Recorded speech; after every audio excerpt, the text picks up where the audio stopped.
Hello again, and welcome to Winning with the Wrangler at Dick Powell's Leadership Corner, brought to you by Earth, Wind, Fire, Water Training and Development, where our passion is building leaders of today and tomorrow.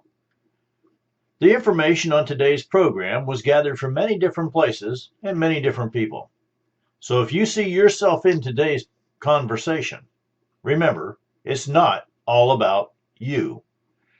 Now, for speaking appearances or support, contact us here at 727-422-1833 or send an email at dick@ewfw.org. Today's topic is kind of unique.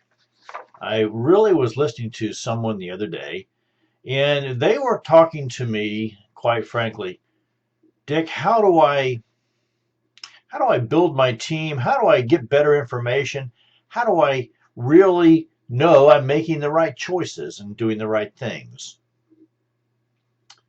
And I advised them, because I had heard about this and we've put it into place ourselves, something called PAV. Now, it sounds kind of weird, but it really stands for Personal Advisory Board. And this advisory board is made up of people who can help you go and grow through the learning process of running a business, as well as growing yourself in the leadership opportunity. You see, you do have your own board. Whether you realize or not, you probably do have them around you.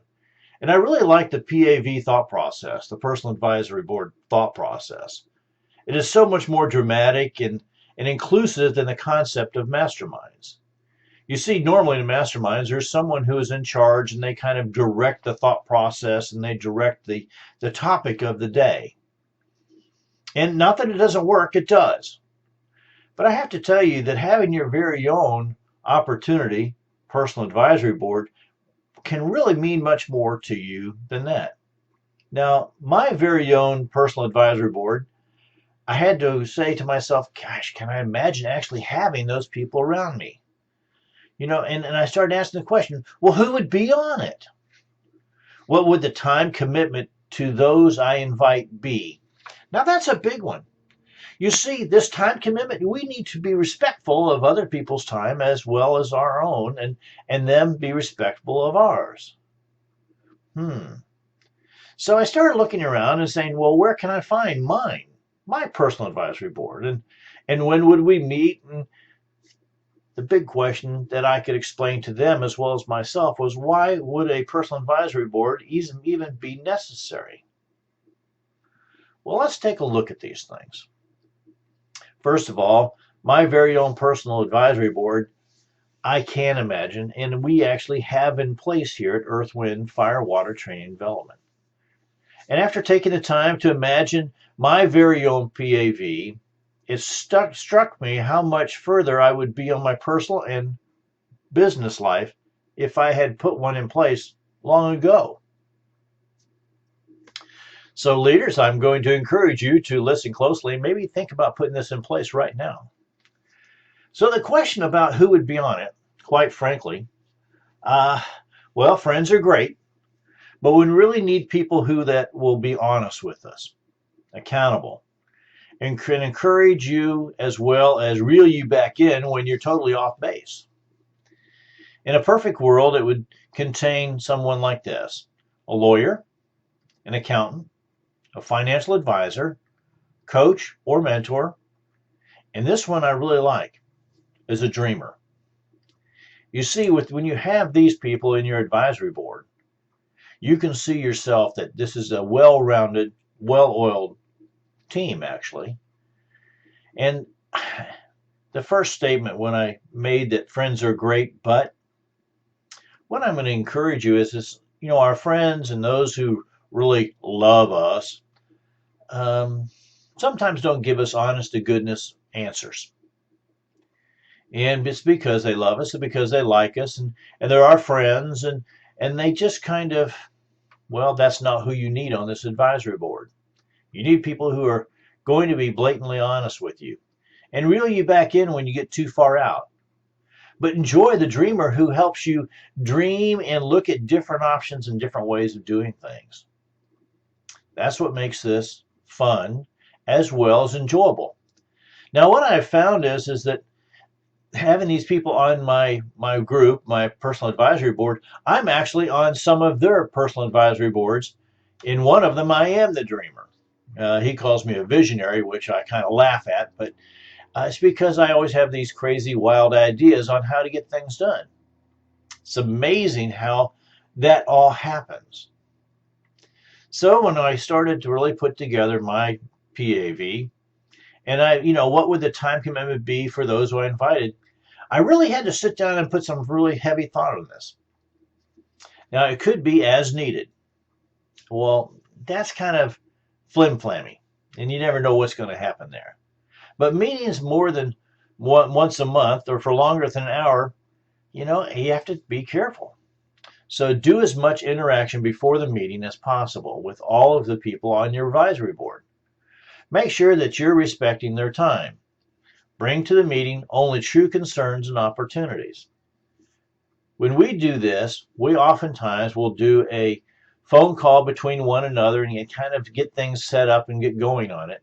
We've even put together a phone conference tree where we can spend 5 or 10 minutes very quickly getting what we're going to be doing and what we're going to be looking at when we come together for the meeting, so that we hold it at that hour or hour and a half, whichever we decided on. You see, this is a benefit to everyone in the group. And this personal advisory board, for me, basically, I'm on their board. And that works two ways. You see how wonderful this can be. Now, most of our meetings are an hour and a half. We have found that is just about the perfect time. It takes really 10 to 15 minutes to kind of get settled in. And then you really, 30 to 40 minutes to really work on any kind of situation or opportunity that you're working on. And the rest of the time to really put things in place to hold each other accountable to make things happen. You see, that's why we went to the hour and a half. Now, I started looking around and said, where can I find mine? Where can you find yours? Well, I started looking at my own personal network of people. And I really took a long time to discern carefully and really took the time before I asked them to meet. And quite frankly, I had some coffee times with each member before we actually all got together as a group. So when would we meet? Well, we meet once a month. But in between that once a month, quite frankly, we're on the phone with each other, or we're on an email, or we're stopping to have coffee with one another. We're always in contact. This personal advisory board, for me, has really taken us to a different place because there's some things I just don't know about. And most of them are technical and have to do with the way we run the radio program and the way we run the podcasts and all those kind of things. But what we've learned is, what I've always known is, do what you do best and farm out the rest. But having that advisory board to kind of advise me what would go well and maybe what we shouldn't do is really super important. Now, the question of why is the PAV, Personal Advisory Board, even necessary? Well, I'm going to be honest with you. I've learned a long time ago that we can do nothing alone in this world. You go faster and with fewer problems because of small opportunities would be taken care of as they arise instead of growing into big issues. You will be adding value to those around you and them to you. You see how this works? It really is a two-way street. I work on their advisory boards, they work on mine. It's amazing how we build each other and we build each other's companies.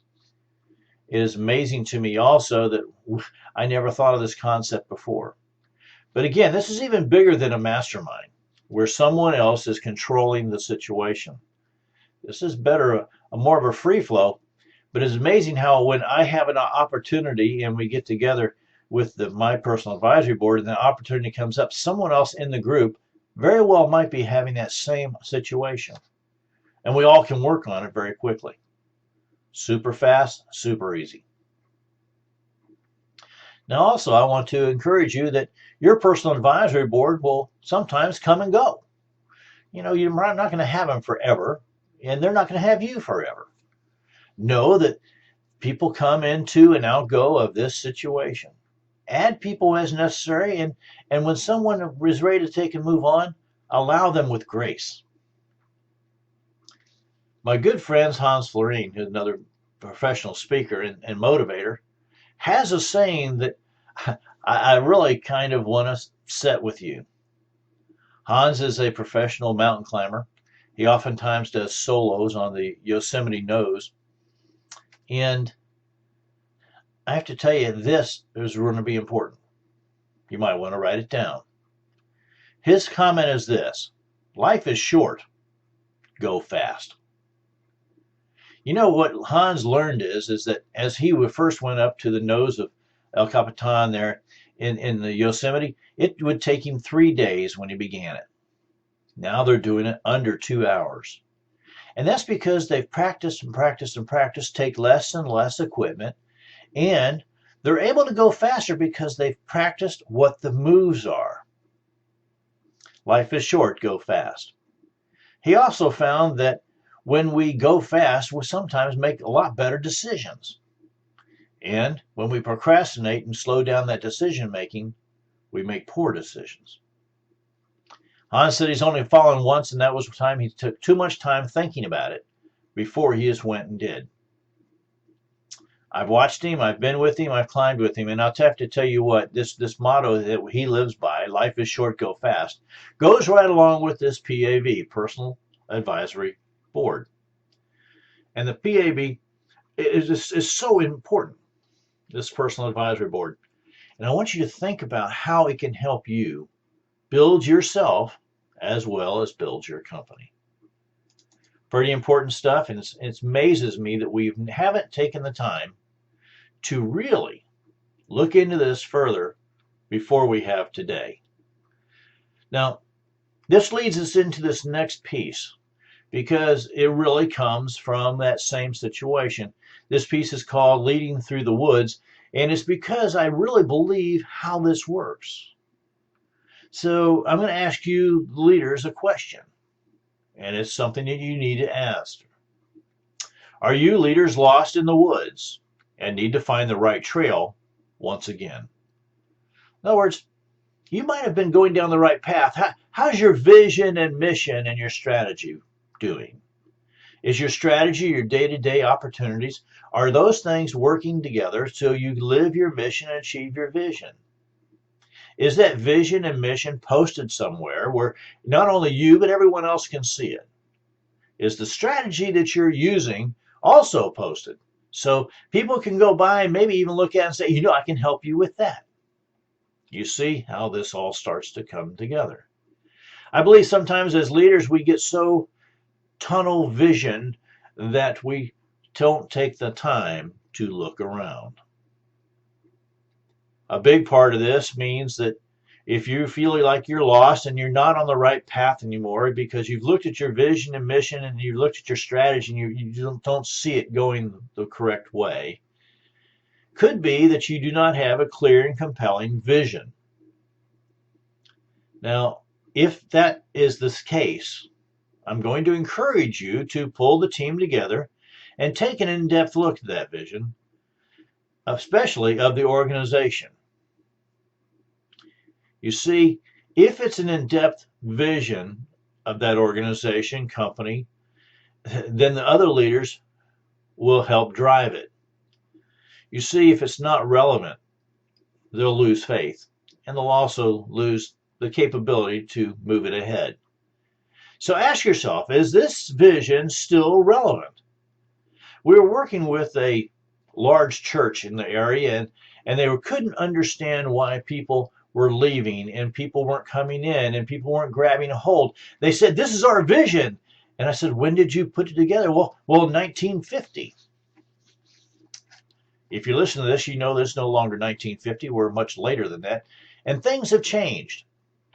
People have changed. Thought processes have changed. It's time for something different. Not brand new. Add to. Make it work. Change it or improve it. Throw the word change away and put in the word improve. But is the vision still relevant? Now that's a hefty question that only the leaders can really make a decision. But I'll tell you what, if you're not going out on the floor and asking everyone that same question, is this vision still relevant? And especially if they can't repeat it and they have no idea what it is, you know that there's a situation that needs corrected.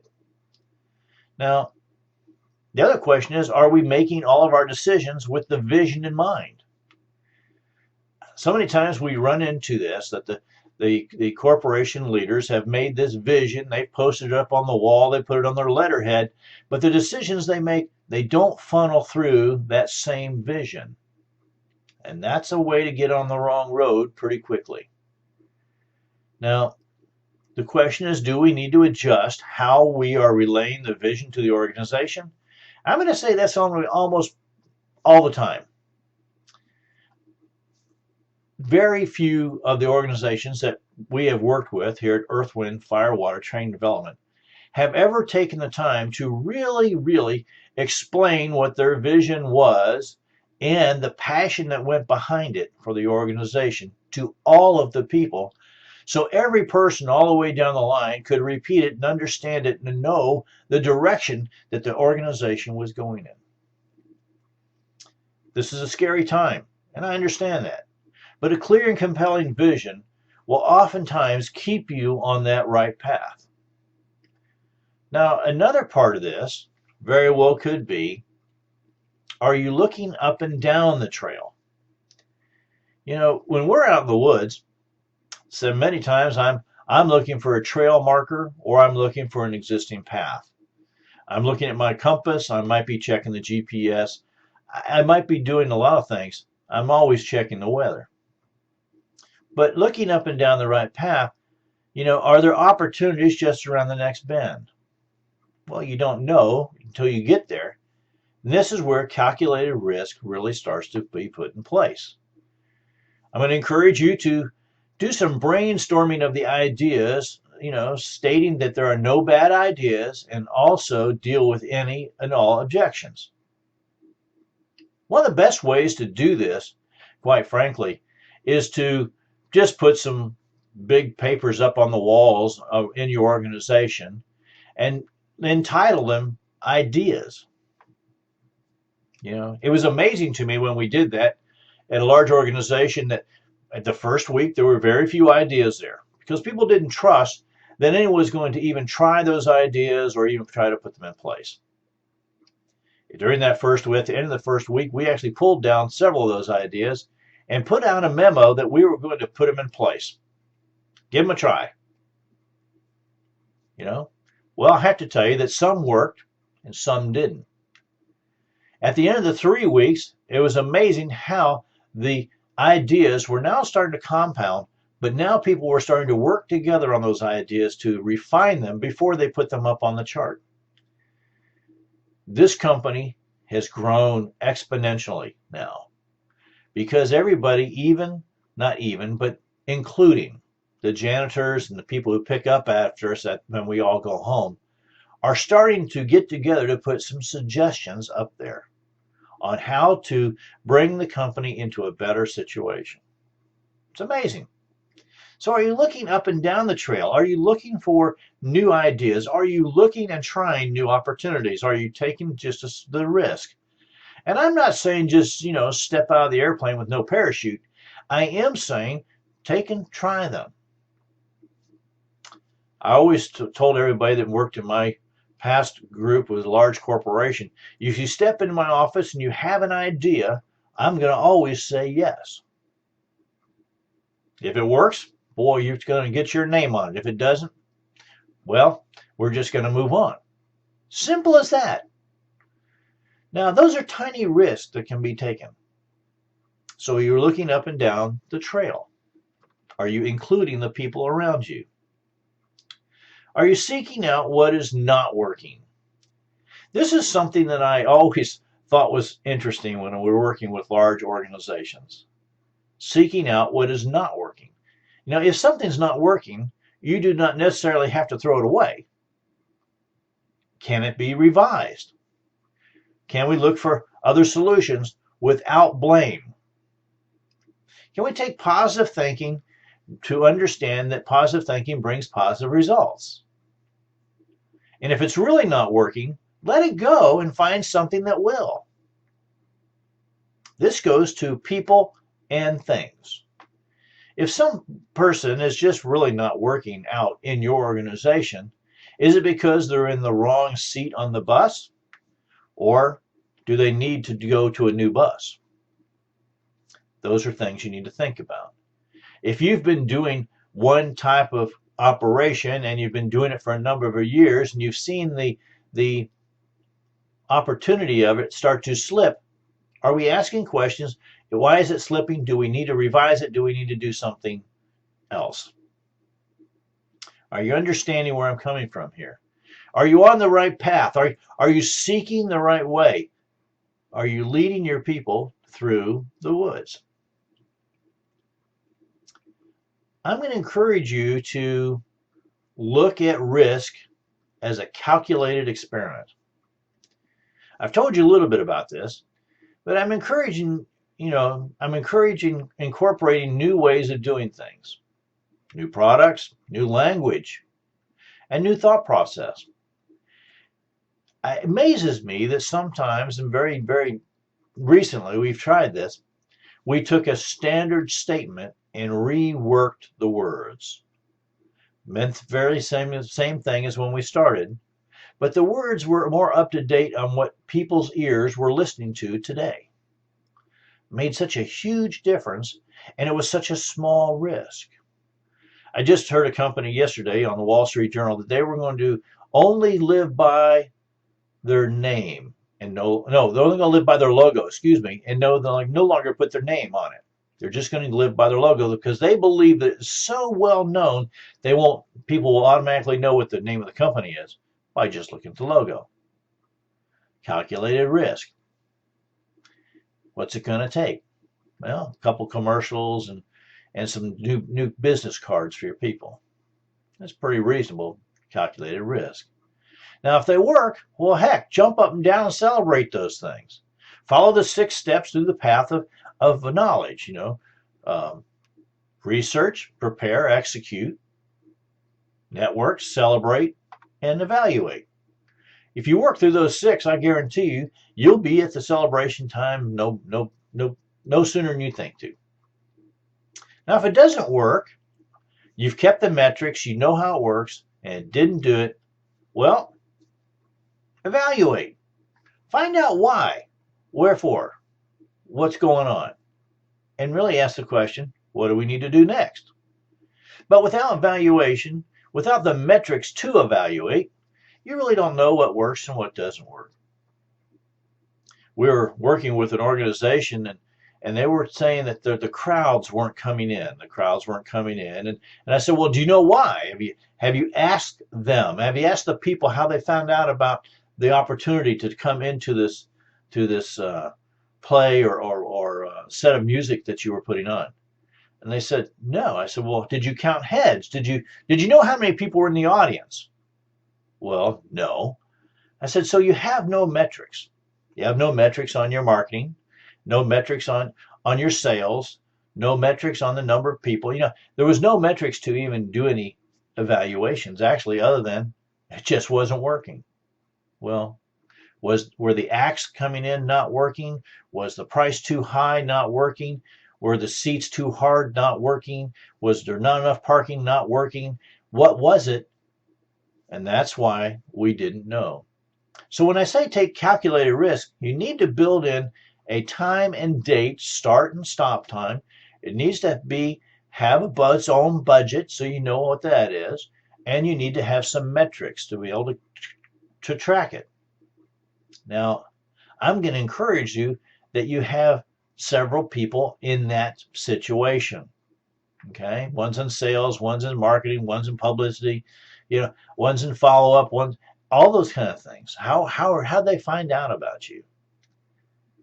At the last time they had a group in, they've had a little card in in the seating area to fill out, to take the time to put your name and phone number and email and why were you there. Um, some people did turn them in. It was a start. I'm not so sure that's a good way to do that, but it's a start on the metrics. But if you're not keeping them, you're just taking a risk instead of a calculated risk. So when we look at this leading through the woods, and we start thinking about this other thing, the personal advisory board, I hope you see how they really start to work together. But as we do that, remember that you need a clear and compelling vision. Okay? Vision, mission, strategy. Vision is your future picture.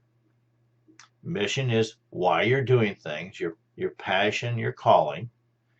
And strategy is your plan, your day-to-day operational plan so that you are living your mission and achieving the vision. Again, please, I encourage you as leaders to make sure that everyone knows and understands what that vision and mission are. You might have to even take and do more than just bring everybody to the auditorium and palaver in front of them. You might have to spend some time doing some individual coffee times or some individual talking to the employees or talking to the people working with you. You might have to do some individual sales because that's exactly what you're doing. But if it's not clear, short, compelling, that they can't remember it, less than 10 words, and they can't repeat it after a week, it hasn't become ingrained into them. So I tell you this, you've got to say it more than once. You must repeat it all the time. If you start a meeting, vision and missions are right up front. And you know what we do here? We have found that even we have to take and say our vision and explain it to people as before we start the meeting. And I do it every single time. I want everyone to understand and buy into where we're going and how we're going to get there. The mission, same way. Now the strategy, that's something that very well could change when you realize you're going down the wrong path.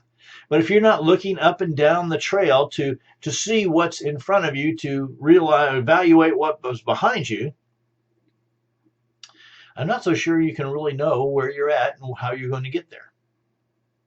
So I want you to consider that. I want you to seek out, what is not working. It amazes me that we don't do that nearly enough.